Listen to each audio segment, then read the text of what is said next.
Bonjour et bienvenue sur cette émission dédiée aux actualités des risques et du marché assurantiel. J'ai le plaisir d'accueillir l'équipe de Diosiassi. Tout d'abord, évidemment, Florence Loup, qui est directrice générale Yard France au sein de Diosiassi Corporate Solutions. Bonjour Florence. Bonjour, ravi d'être avec vous. Merci. Frédéric, directeur exécutif Analytics Conseil Solutions et Placements. Bonjour. Merci. Audrey Bernard, vous êtes directrice exécutive responsabilité civile et environnement. Bonjour Mathieu. Et nous reviendrons également un petit peu plus tard avec Pierre Deleplanque sur les sujets géopolitiques, qui est directeur exécutif maritime, transport et spécialité. Bonjour Mathieu. Quel panel aujourd'hui pour parler de ce livre blanc, de ces fiches techniques, de ce contenu qui, je crois, Florence, sort pour la 5e ou 6e édition que vous allez bientôt diffuser aujourd'hui.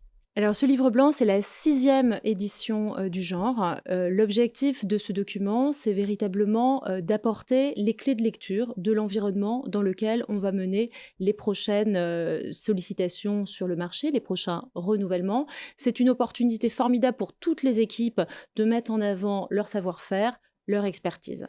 Donc, nous démarrons ce livre blanc aujourd'hui avec cette émission, cette interview, finalement, ces regards croisés sur un certain nombre de thématiques qu'on a jugées être les thématiques fortes de cette campagne. Et ensuite, on publiera un certain nombre de fiches techniques sur des sujets plus pointus qui font l'actualité des grands risques.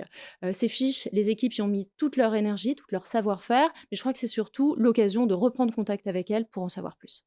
Merci Florence. Oui, j'ai eu l'occasion de parcourir quelques-unes de ces fiches. En effet, c'est dense, c'est précis et on voit bien effectivement que vous maîtrisez votre sujet. On va y revenir dans un instant. Peut-être dans un premier temps, effectivement, on reste avec vous pour identifier les tendances lourdes de ce renouvellement. Encore une fois, vous êtes directrice générale IARD France de Diosiassi Corporate Solutions. Vous englobez les équipes et les différentes spécialités.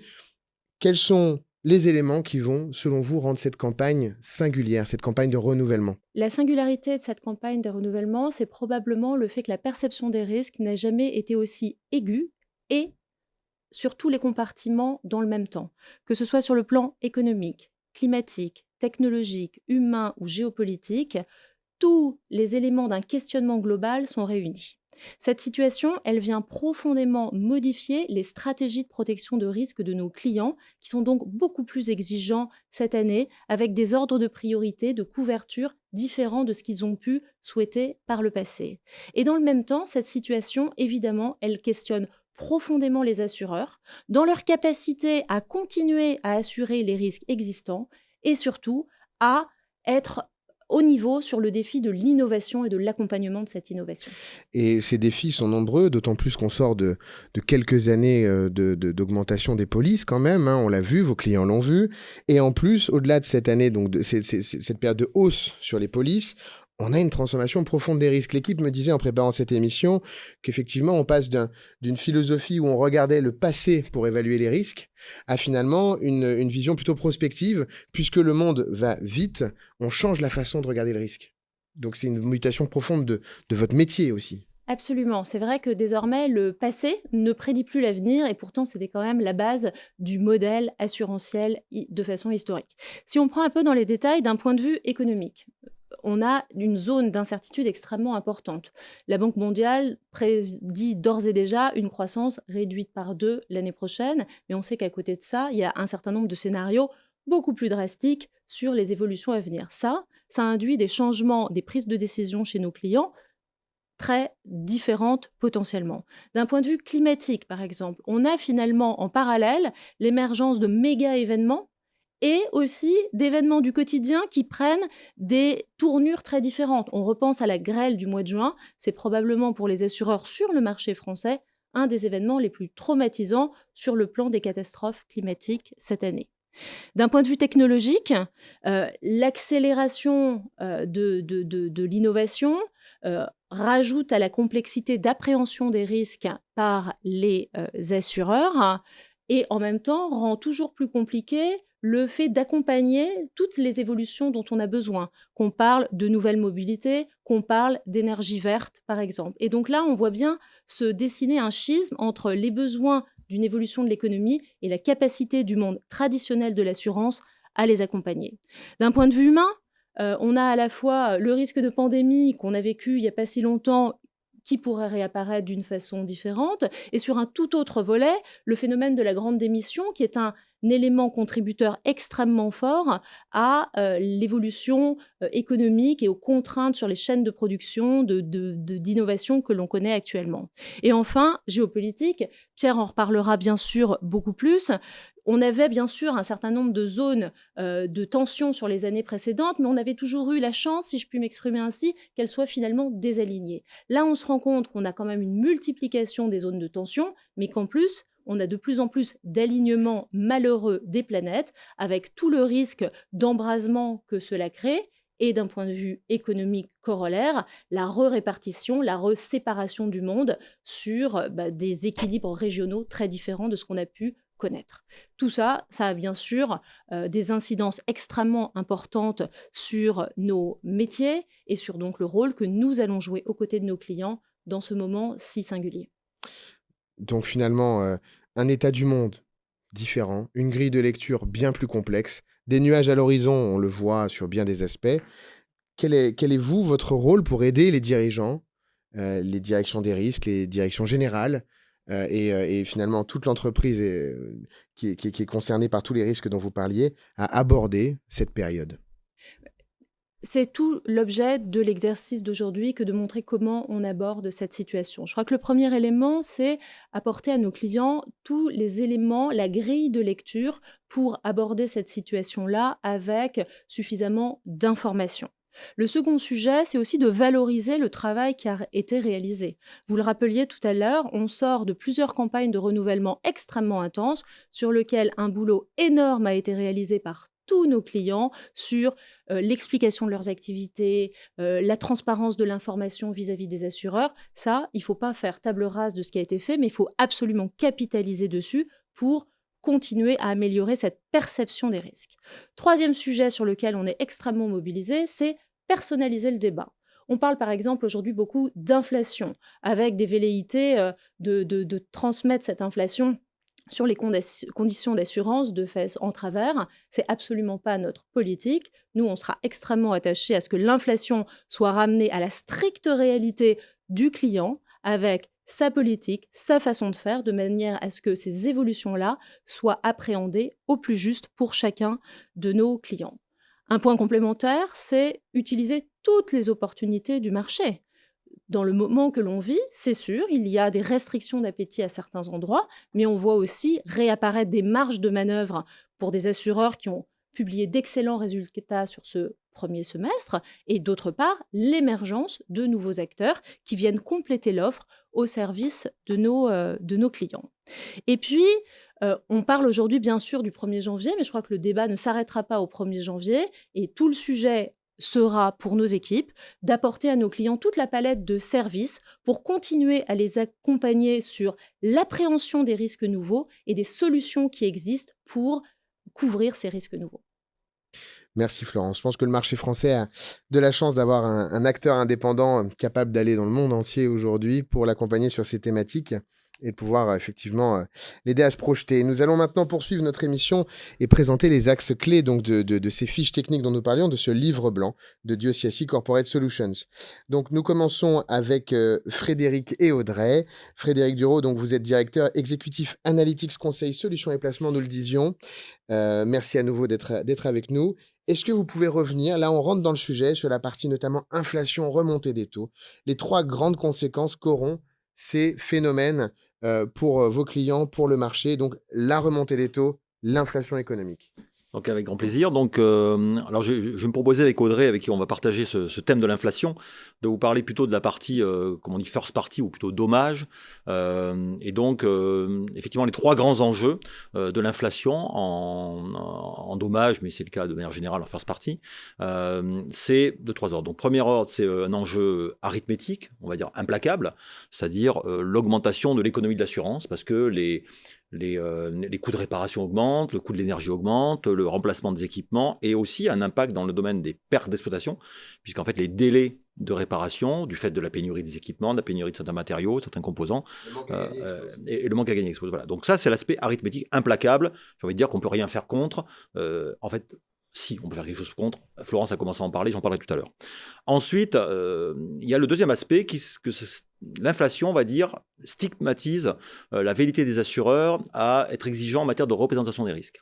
C'est une petite musique que l'on entendait déjà depuis quelques années, qui est d'ailleurs légitime. Les assureurs ont besoin d'avoir des capitaux correctement valorisés, des adresses de risque. Donc c'est le développement des risques systémiques, on y reviendra tout à l'heure, a, on va dire, stigmatisé déjà cela. Mais là, l'arrivée de l'inflation a complètement, on va dire, développé, renforcé l'exigence des assureurs, qui d'une certaine manière est légitime, mais qui n'est pas aussi simple que ça à mettre en œuvre. Et nous serons effectivement très vigilants à la manière dont les assureurs pourront l'exiger, notamment aux sanctions qui peuvent être amenées à appliquer. Voilà. Et troisièmement, l'inflation signifie une crise économique, évidemment, une crise économique qui se renforce par l'augmentation des taux d'intérêt, qui sont justement des anticorps prévus par le système pour, on va dire, justement, réguler l'inflation. Et cette situation contracte, on va dire, la microéconomie, génère une pression sur les chefs d'entreprise, et donc, de facto, réduit leur marge de tolérance, leur capacité à accepter une augmentation du coût de l'assurance, que ce soit à travers les primes, les rétentions ou même les investissements que les assureurs pourraient demander pour développer la sécurité. Et ça, également, on y reviendra tout à l'heure, le courtier a un rôle à jouer. Audrey, de votre côté, Frédéric l'introduisait, vous allez également nous éclairer sur le sujet. Vous êtes donc, je le rappelle, directrice exécutive RC et environnement au sein de Diocesi Corporate Solutions. Quelle vision vous portez sur cette inflation économique pour votre branche RC, mais également au niveau de l'inflation sociale? Oui, alors effectivement, concernant la branche responsabilité civile, on est impacté, comme les autres branches, par l'inflation économique. Ça va être à la fois en amont des renouvellements, des placements des affaires, puisque un des critères clés en responsabilité civile, c'est le chiffre d'affaires de nos clients. Donc ce chiffre d'affaires est amené à augmenter, puisque les coûts de production augmentent, le coût de l'énergie, des matières premières, le coût de la masse salariale, et tout ça va mécaniquement amener des augmentations de chiffre d'affaires et amener les assureurs de responsabilité à vouloir augmenter la prime de façon corrélative à celle du chiffre d'affaires. C'est exactement le cas aussi en aval, puisque l'impact sur les sinistres de responsabilité civile va être que ces mêmes coûts de reconstruction pour réparer un dommage matériel ou de perte d'exploitation consécutive à un incident créé par un de nos clients va amener un coût de sinistre, in fine, qui sera plus important. Et en responsabilité civile, vous le mentionnez également, l'inflation sociale qui clairement induit une augmentation du coût du sinistre. Alors cette augmentation des coûts des sinistres, elle se manifeste de trois façons. Il y a le coût intrinsèque des sinistres RC, puisqu'on voit que le coût moyen des dommages corporels augmente. Ça va être lié à l'augmentation du coût de la vie. Quand vous avez un domicile à aménager, un véhicule, une assistance via une tierce personne, toute cette inflation va également impacter le coût des sinistres. On le voit sur les sinistres d'intensité. Un exemple parfait, c'est les US. Historiquement, le risque RC a toujours été peu friand des risques nord-américains, mais on voit une explosion des indemnités versées aux États-Unis dans le cadre de class action, de nuclear judgment sur des sujets notamment d'automobile liability. Et puis, on a aussi un effet d'un nombre de dossiers RC qui augmente, puisque nos sociétés occidentales développées qui consomment ne sont plus les seules. On a beaucoup de pays en voie de développement qui ont aujourd'hui des classes moyennes, qui ont cette culture de la consommation et du litige et de la réclamation, qui fait qu'on a un nombre de sinistres en augmentation, et également des postes de préjudice qui se diversifient. Et même en France, où on a quand même toujours un système judiciaire qui lutte contre ce phénomène de judiciarisation, clairement, des juges qui sont plus enclins à reconnaître des postes de préjudice de façon plus large, tels que le préjudice d'angoisse de mort imminente ou le préjudice d'anxiété. Donc, tous ces facteurs contribuent effectivement à cette inflation économique, cette inflation sociale et mécaniquement une augmentation des primes d'assurance. Et Diosiassi et toutes les équipes vont accompagner les clients pour contrer à maxima ce discours des assureurs sur un certain nombre de points. On y reviendra, notamment sur le chiffre d'affaires. Peut-être c'est le moment de rentrer dans le détail. Donc Audrey, je veux dire, heureusement que vous faites des fiches techniques et un livre blanc, parce qu'on vient à l'instant, avec l'introduction de Florence et vous deux, on vient de parler d'énormément de sujets qui sont très impactants à chacun à leur niveau, des sujets français avec des tendances qui nous viennent d'outre-Atlantique. Comment donc savoir, c'est une chose, comprendre ce qui va se passer, ce qui se passe, c'est une chose, anticiper et mettre les bonnes solutions en place, c'en est une autre. Comment est-ce que vous accompagnez vos clients chez Diosiassi sur ces sujets? Frédéric, je te laisse commencer. Très bien, avec plaisir. Donc en fait, par rapport à l'inflation économique, en l'occurrence, pour ce qui est du dommage, il y a plusieurs actions qu'on se propose de mener, qu'on mène déjà d'ailleurs, hein. Premièrement, c'est la pédagogie. C'est-à-dire qu'en fait, on ne peut pas, comme on dit, nager contre le courant, on ne peut pas faire un déni d'inflation, hein, autrement on serait un courtier ahuri, et il en existe. Et nous, en tout cas, on tient à être un courtier sensé, un courtier qui voit la vérité en face, et considérer, balayer d'un revers de manche, je veux dire l'inflation comme certains clients ou certains courtiers peuvent le faire, évidemment, on ne le fait pas. Pour autant, on n'est pas des évangélistes de l'inflation, on est là, on n'est pas un acteur procyclique, on est aussi là pour trouver des solutions, on est là pour s'adapter, on va dire, à un milieu turbulent. Et dans ce cadre-là, on a un certain nombre de train de mesures. Première mesure, c'est déjà d'aider nos clients dans la collecte de capitaux, à travers des outils digitaux, à travers des consignes, ça va aider les clients à bien refléter d'une certaine manière et à leur mesure l'inflation cœur, en fait, qu'ils peuvent, on va dire, subir et pas simplement appliquer des index qui sont extrêmement procycliques. Ensuite, c'est négocier. Hein, un courtier, il est là pour négocier, quoi, hein, donc négocier à la fois, on va dire, un maintien d'acquis contractuel, parce que certains assureurs peuvent être tentés d'intégrer des clauses qui peuvent être un peu bloquantes, on va dire. Adapter les garanties aussi, hein, parce que l'inflation fait naître des risques supplémentaires, donc sur lesquels il est nécessaire d'adapter certaines garanties. Et ensuite, c'est vraiment travailler sur, et Florence l'évoquait, des amortisseurs à l'inflation. C'est-à-dire qu'en fait, l'idée, c'est vraiment, notamment pour les bons risques, les risques de qualité, d'un point de vue prévention, d'un point de vue statistique, faire en sorte qu'on n'ait pas, on va dire, le syndrome du fromage et dessert, c'est-à-dire qu'on ait à la fois une inflation et ensuite une queue de majoration tarifaire. Donc nous, c'est fromage, et puis si possible, un fromage plutôt doux, c'est-à-dire, voilà. Très bien, bon, on souhaite à vos clients, effectivement, que vous arriviez à leur trouver le fromage. Un emmental, peut-être. Voilà. Par exemple, on comptait 18 mois. Voilà, c'est très bien. Parfait. Florence, peut-être sur ce sujet, est-ce que, du coup, vous voulez revenir... Pour faire tout ça, il faut avoir une bonne relation également avec les assureurs. Comment est-ce que vous entretenez cette relation? Comment est-ce que vous êtes un partenaire dans la durée de ces assureurs, ces contreparties de vos clients? Aujourd'hui, Diosiassi est le premier courtier français. On place en IARD à peu près 3 milliards de primes sur le marché. Alors c'est vrai que ça nous donne un poids vis-à-vis des assureurs. Après, je crois qu'il ne faut pas être naïf et s'imaginer que parce qu'on a du poids, on obtient des choses différentes. On obtient des choses différentes parce qu'on a des équipes extrêmement expertes, extrêmement proches des clients, qui font tout ce travail d'anticipation, d'accompagnement que décrivaient Audrey et Frédéric à l'instant. Et c'est bien la combinaison de la transparence aux côtés de nos clients et de l'expertise des équipes qui fait qu'on obtient de beaux résultats avec des assureurs. Après, c'est vrai que pour un assureur aujourd'hui pris dans un contexte d'un cadre réglementaire compliqué, d'une complexification des chaînes de décision, eh bien, il faut aussi être là et mettre de l'huile dans les rouages pour s'assurer que les choses se passent bien et qu'on mette tous les éléments alignés pour obtenir la meilleure décision dans les meilleurs délais. Parce que je crois fondamentalement qu'un des facteurs de succès de cette campagne, ce sera véritablement l'anticipation et la gestion des délais. On est dans un moment où il va falloir faire beaucoup de choses. Le plus tôt on avance, le plus de chances on se donne d'avoir le meilleur, la meilleure des solutions possibles pour les clients.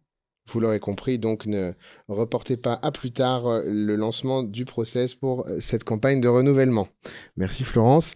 Peut-être que nous pouvons continuer rapidement, toujours avec vous, Frédéric et Audrey, les risques systémiques.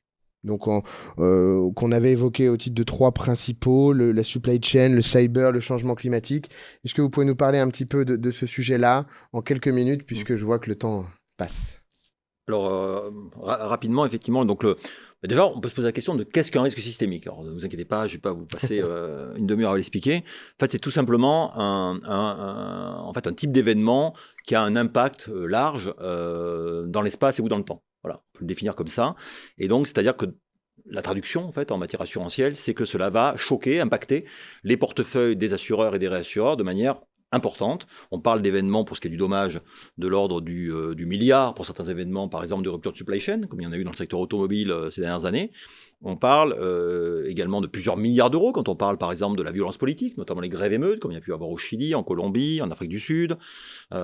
Et on parle de plusieurs milliards, mais plusieurs dizaines de milliards, quand on parle d'événements naturels critiques. Florence parlait des phénomènes inédits de grêle pour ce qui est de la France du mois de juin dernier, donc avec près de 4 milliards d'euros de pertes assurées, ce qui est colossal. Mais on pourrait parler ensuite à l'échelle mondiale des grands événements comme, c'est tout chaud, Yann, donc, dans le sud-est des États-Unis, on parle, un article qui est sorti ce matin, de environ 25 à 40 milliards, voire même plus, ce qui est absolument colossal, ce qui est un des plus impactants cyclones, même événements naturels de l'histoire. On est dans les 5 plus importants. Voilà. Donc, on pourrait parler de Ida l'année dernière, il y a exactement un an, plus de 30 milliards également, etc. Donc là, on est sur des phénomènes qui sont effectivement ravageurs pour les portefeuilles et qui amènent effectivement de la volatilité. Et la volatilité, mais je pense que c'est comme ça en RC également, est le plus grand ennemi aujourd'hui des assureurs et le plus grand défi pour les courtiers. Oui, merci. En responsabilité civile, on est impacté finalement par le même type d'événement. Typiquement, la pandémie a impacté toutes les branches d'assurance, y compris la responsabilité civile. On a vu fleurir des clauses d'exclusion standards et appliquées en travers sur tous les portefeuilles. On parlait des événements climatiques. De la même façon, c'est vrai que le premier réflexe, c'est de penser impact en dommages, mais il y a aussi un impact en responsabilité civile. Les feux de forêt, on a plusieurs de nos clients qui sont impactés et recherchés pour ne pas avoir mis en œuvre toutes les mesures de protection, toutes les mesures de prévention. Donc c'est vrai que dans ce contexte économique très tendu et dans cette culture de la réclamation et d'aller chercher de l'argent, le deep pocket à l'américaine, on va aller rechercher en responsabilité civile nos clients pour tout un tas d'événements. On a parlé du cyber et depuis quelques années de ce mantra des assureurs de vouloir objectiver les garanties entre les polices cyber, le first party, le third party. Donc là aussi, on voit que les assureurs peinent sur le sujet à visualiser leur cumul et sont dans une approche de restriction de garantie. Donc là-dessus, à nous d'aller, avec le soutien des clients, expliquer chaque risque, l'objectiver, analyser très clairement les frontières entre les programmes d'assurance pour lutter contre ce cycle qui, en réaction à ces événements qui sont importants et qui sont pas négligeables, mais en tout cas d'adapter les couvertures d'assurance et ne pas, à contrario, vider les contrats de toute garantie et de toute substance. Et on voit bien que là encore, ce positionnement de Joe Siassi, de sur-mesure, de travail au plus proche de ses clients, de pédagogie du complexe un petit peu effectivement dans le milieu de l'assurance évidemment, doit évidemment vous aider à accompagner vos clients au mieux. Très rapidement peut-être nous passons au risque géopolitique puisque nous parlons de structurel, passons au conjoncturel, le conflit Russie-Ukraine et les risques géopolitiques en Europe comme dans le monde. Pierre Deleplanque, vous êtes directeur exécutif maritime, transport et spécialité. Vous êtes directement impacté par ce genre de conflit. Qu'est-ce que vous pouvez nous dire effectivement sur les conséquences directes, concrètes du conflit russo-ukrainien en termes de sinistralité? Bien sûr. Alors les impacts ont été différents suivant les marchés. Il est encore un peu tôt pour avoir un décompte précis des pertes, mais les premiers chiffres circulent depuis quelques mois. Et sur le marché d'assurance maritime et transport, les pertes devraient s'élever à plusieurs centaines de millions. Et la réouverture des ports ukrainiens a permis d'éviter un sinistre majeur. Sur le marché des risques politiques et de la violence politique, l'impact sera plus important. Les chiffres qui circulent sont dans une fourchette de 3 à 5 milliards. Et enfin, le marché qui a subi le choc le plus important, c'est le marché aviation, avec un sinistre potentiel qui est supérieur à 10 milliards suite à cet événement qui a consisté pour les autorités russes à confisquer toute la flotte, on parle d'environ 500 aéronefs qui ont été réimmatriculés par les autorités russes. Donc des chiffres très significatifs. Donc on voit donc des impacts évidemment sur la partie transport, mais vous me parliez également de conséquences indirectes. Alors quelles sont-elles et qu'est-ce que ça veut dire pour vos clients? Alors, absolument, Pour les déjà, vous ayez conséquences. bien en tête les conséquences. On a évoqué les conséquences pour les assureurs. Maintenant, les conséquences concrètes pour les assurés. Il y a eu une réaction immédiate suite au déclenchement des hostilités. Ça a été les résiliations des garanties risques de guerre sur les polices d'assurance corps de navire ou sur les polices d'assurance marchandises transportées. Les assureurs ont réinstauré au bout de quelques jours, ont donné la possibilité aux assurés de racheter ces garanties, mais naturellement avec des augmentations de tarifs même très conséquentes, puisqu'on parle de facteurs multiplicateurs entre 20 et 100, suivant les zones dans lesquelles les marchandises ou les navires se déplaçaient. Pour vous donner un exemple, dans la zone d'exclusion du Joint War Committee, donc la zone qui est autour, on va dire, de la péninsule de Crimée, les taux sont passés de 0,01% à 1%, donc c'est fois 100. Ailleurs en mer Noire, on est plutôt sur une multiplication du taux par 20. Même chose en mer Baltique, dès qu'un navire va toucher un port russe, même si la mer Baltique n'est pas considérée aujourd'hui comme une zone à risque, mais le simple fait de toucher un port russe, par les risques de saisie, de confiscation qu'il entraîne, pousse les assureurs à réclamer ce genre de surprime. Alors, ensuite, on a des réactions un petit peu décalées dans le temps sur les risques ordinaires. Et la plupart des assureurs ont introduit au renouvellement des polices des clauses d'exclusion territoriale sur la Russie, sur la Biélorussie et sur l'Ukraine. Et c'est la même chose sur les polices d'assurance risque politique et violence politique. Donc voilà, des réactions immédiates et des réactions un peu plus tardives dès que les conditions du contrat permettaient aux assureurs de réagir. Un mot peut-être sur les impacts au niveau des crises sociales et des tensions sociales que cela implique? Alors ça a déjà été évoqué par mes collègues, mais évidemment, la crise ukrainienne, avec ses impacts en termes d'augmentation du prix de l'énergie et de la perturbation sur de la supply chain, surtout Notamment pour dans l'acheminement, on l'a vu. l'acheminement des matières premières alimentaires, va mettre sous tension des économies qui sont déjà fragilisées, avec, on peut le craindre, son corollaire d'émeutes, de mouvements populaires et de destruction matérielle. Donc là, les assureurs s'attendent à une année 2023 assez agitée, et se prépare à des augmentations tarifaires assez significatives, hélas. Peut-être Florence, avec Pierre en conclusion, comment Diosiassi, sur ces sujets là aussi complexes, comment est-ce que vous arrivez à accompagner, à donner un petit peu d'air à votre clientèle, à vos clients? Alors là encore, je pense qu'il faut avoir une approche différente suivant les marchés. Toujours dans le domaine dont je m'occupe, en assurance maritime, donc pour l'assurance des navires, la clé d'un renouvellement réussi, c'est d'aller chercher la capacité partout dans le monde. Pas uniquement en Europe continentale, mais en Grande-Bretagne, en Asie ou en Norvège, de manière à trouver les meilleurs compromis possibles. En assurance marchandises transportées, il faut repérer le bon appériteur, celui qui ne va pas aller au-delà de l'application des sanctions. Parce que certains assureurs, pour des raisons éthiques, imposent parfois des contraintes qui vont au-delà des sanctions légales. Ce qui peut rendre, l'assurance des opérations souhaitées par les assurés compliquée à couvrir. En assurance violence politique, c'est la rareté de la capacité pays par pays qui va faire la difficulté. Et donc là, il faut prendre le maximum d'élan pour préparer son renouvellement, car les premiers à se présenter sur le marché seront les premiers servis. Et puis enfin, en aviation, c'est un peu comme en assurance corps de navire, c'est vraiment l'accès multi-marché sur les différents fournisseurs de capacités partout dans le monde qui permettra de réaliser des placements dans les meilleures conditions possibles. On passe peut-être à la conclusion, si vous le voulez bien. Merci encore pour ces éclairages. N'hésitez pas à retrouver dès aujourd'hui les fiches techniques qui sont disponibles sur le site Diosiassi.